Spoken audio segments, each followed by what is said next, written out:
फिर दुल्लू पालित थोड़ा रुक करके बोलता है कि आप हमको अपना मन पसंद का कोई काम में लगा लीजिए और इससे एक फ़ायदा होगा कि हमको आपके नज़दीक रहने का मौका मिलेगा हमेशा।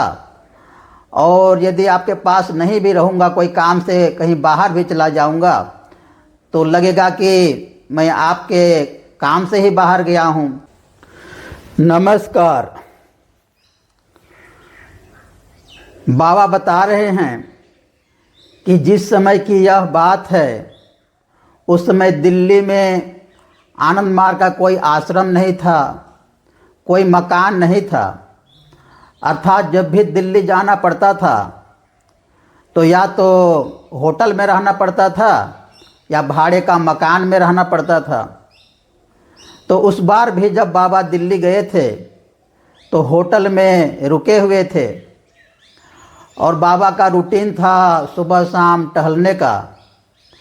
तो शाम को होटल से टहलने के लिए निकले थे और शाम को 8:30 बजे होटल वापस आते हैं टहल करके, और हाथ मुंह धोने के लिए बाथरूम के पास एक वॉश बेसिन लगा हुआ था, वहाँ पर जाते हैं।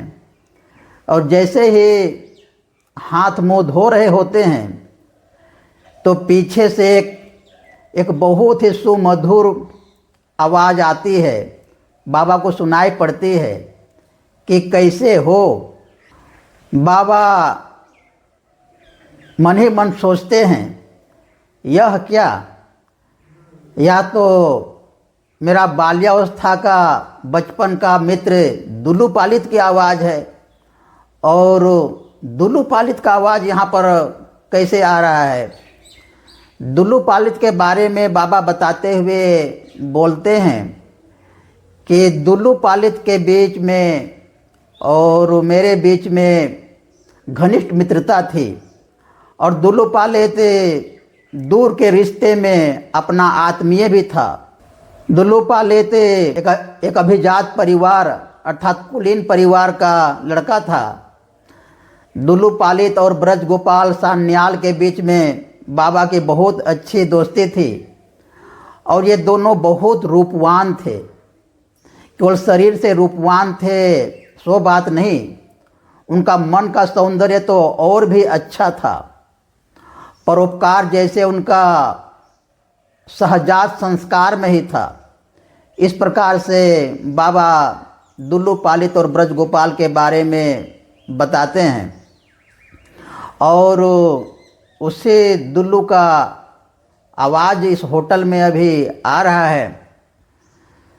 तो जब बाबा थोड़ी देर करते हैं उस आवाज़ की तरफ पीछे मुड़कर देखने में, तो दुल्लू थोड़ा अभिमान के साथ बोलता है बाबा को कि आप हमसे नाराज़ हैं क्या?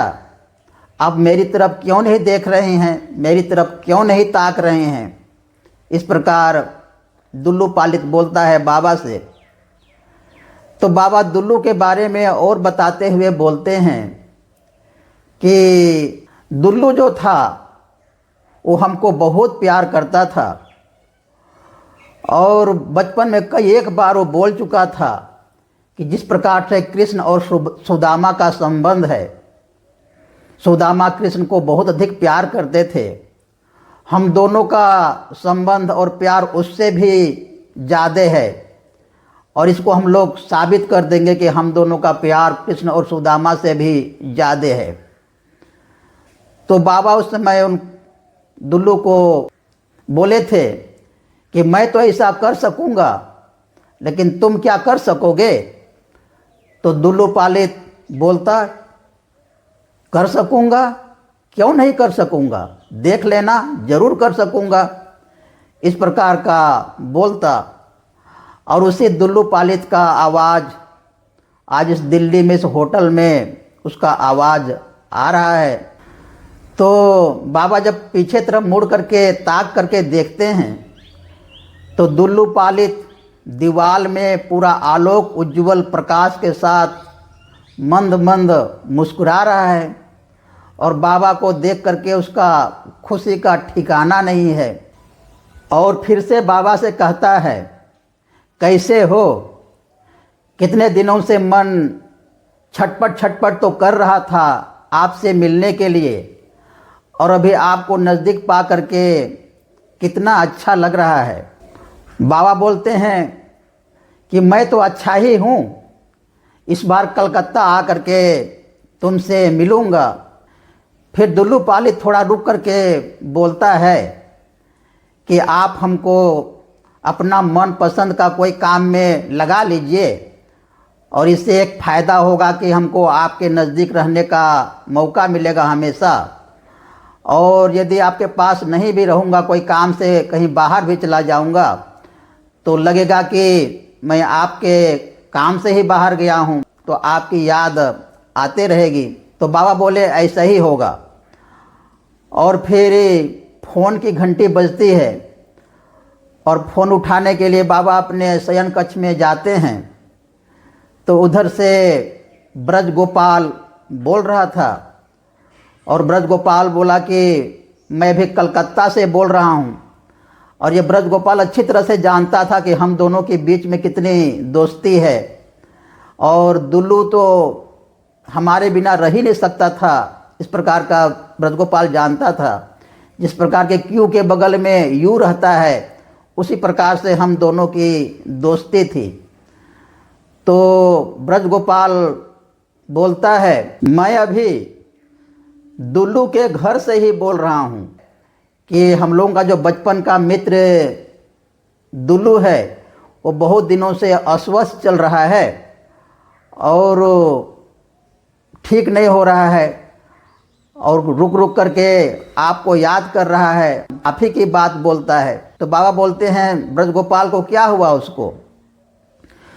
तो ब्रज गोपाल बोलता है कि क्या हुआ वो तो पता नहीं, लेकिन नस नाड़ी सब ठीक है, ज्वर ज्वाला भी नहीं है, कोई रोग भोग भी नहीं है, डॉक्टर लोग भी रोग को पकड़ नहीं पाते हैं, और वो लोग भी कुछ कह नहीं पा रहे हैं। फिर बाबा बोलते हैं तब क्या हुआ उससे?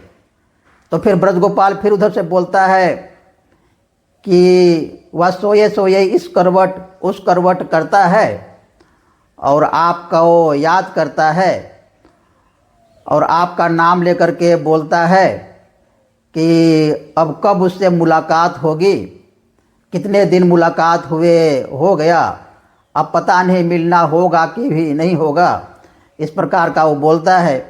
और कोई भी आदमी उसके पास नज़दीक आता है, कोई परिचित आदमी अपरिचित आदमी, उससे भी बोलता है आपका नाम लेकर के। तो वह बोलता है कि आपसे मिला हुआ कितने दिन हो गया, और पता नहीं आपसे कब मिलना होगा कि नहीं होगा, इस प्रकार का बोलता है। तो बाबा बोलते हैं कि मैं सब काम छोड़ करके कल ही प्लेन से कलकत्ता आ रहा हूँ, और फिर सीधे ही दुल्लू पालित के घर पर जाऊंगा, उससे मिलूंगा। तो इस प्रकार का आश्वासन सुन करके ब्रज गोपाल फिर फ़ोन रख देता है। उसके बाद फिर से बाबा उस पैंट कोट पहने आलोक उज्ज्वल दुल्लू से बात करने के लिए चले जाते हैं, और दुल्लू से कहते हैं और बताओ क्या समाचार है, अभी तो सब कुछ अच्छा ही है ना? तो दुल्लू बोलता है अच्छा मतलब बहुत अच्छा, आपको नज़दीक पा कर के कितना अच्छा लग रहा है, क्या बताऊं, लगता है इसी अच्छाई के बीच में शरीर छोड़ दूं, इसी अच्छाई के बीच में मर जाऊं। तो बाबा बोलते हैं ये मरने की बात क्यों बोल रहे हो? तब तो मैं नाराज़ हो जाऊंगा और तुम्हें डांट पिलाऊंगा, मेरा मिजाज तो तुम जानते ही हो ना। तो फिर दुल्लू बोलता है, दीवाल वाला दुल्लू, कि आपको नाराज़ नहीं करूंगा, अच्छा मरने की बात नहीं करूंगा। और इस प्रकार बोल करके फिर दुल्लू धीरे धीरे उसी दीवाल में समा जाता है। और तब 9 बजता है, और बाबा का खाने का समय, रात का डिनर के समय हो जाता है, और शायद यही सोच करके वो चला जाता है, दुल्लू दीवाल में समा जाता है। और बाबा जब सोने के लिए जाते हैं तो कुछ मिनट के बाद में ही कलकत्ता से फिर से फ़ोन आता है और उधर से ब्रज गोपाल का कंठस्वर था। ब्रज गोपाल बाबा को बोलता है कि आपको एक दुखद समाचार सुनाता हूँ। हमारा दुल्लू अभी ठीक 9 बजे हम लोगों को छोड़ करके, इहलोक को छोड़ करके परलोक चला गया। हमको तो समझ में नहीं आ रहा है, सब कुछ गोलमाल लग रहा है, कौन इहलोक है और कौन परलोक। तो बाबा के इस आप बीती घटना में हम लोग देखते हैं कि दुल्लू जो बाबा का परम मित्र था और अपने अंतिम समय में, अपने मरणासन के समय में सूक्ष्म शरीर से ही बाबा से मिलने के लिए आया था और बाबा से अब कुछ काम मांग रहा था ताकि बाबा के हमेशा नज़दीक रह सके, बाबा को हमेशा याद कर सके। और बाबा ने बोल दिए थे कि ऐसा ही होगा। तो बाबा दुल्लू को इहलोक में अर्थात इसी जगत में पुनर्जन्म दे करके कहीं पर दुल्लू काम कर रहा होगा बाबा का, या फिर इस विश्व ब्रह्मांड में कहीं दूसरे ग्रह पर मनुष्य होंगे तो वहाँ पर वह काम कर रहा होगा बाबा का, या फिर सूक्ष्म जगत में ही, अशरीरी जगत में ही कहीं पर बाबा दुल्लू को काम दे दिए होंगे। कौन जानता है। यह पूरा सृष्टि जगत ही रहस्यात्मक है और सबके मालिक बाबा हैं, सबके मालिक परम पुरुष हैं, सबके मालिक तारक ब्रह्म हैं। और इसलिए जो बाबा का काम कर रहे हैं, बाबा का नाम ले रहे हैं और बाबा का ध्यान कर रहे हैं, वे लोग सही में और लोगों से महान हैं जो अपने जीवन को केवल खाना पीना सोना और निम्न कामों में व्यर्थ ही गंवा रहे हैं। बाबा अपनी सब चैनिका नामक पुस्तक में कहते हैं कि इह और अत्र शब्द एक ही नहीं है। इह का मतलब होता है इस जगत संबंधी, इस लोक संबंधी, और अत्र का मतलब होता है यहाँ अर्थात इस जगह पर।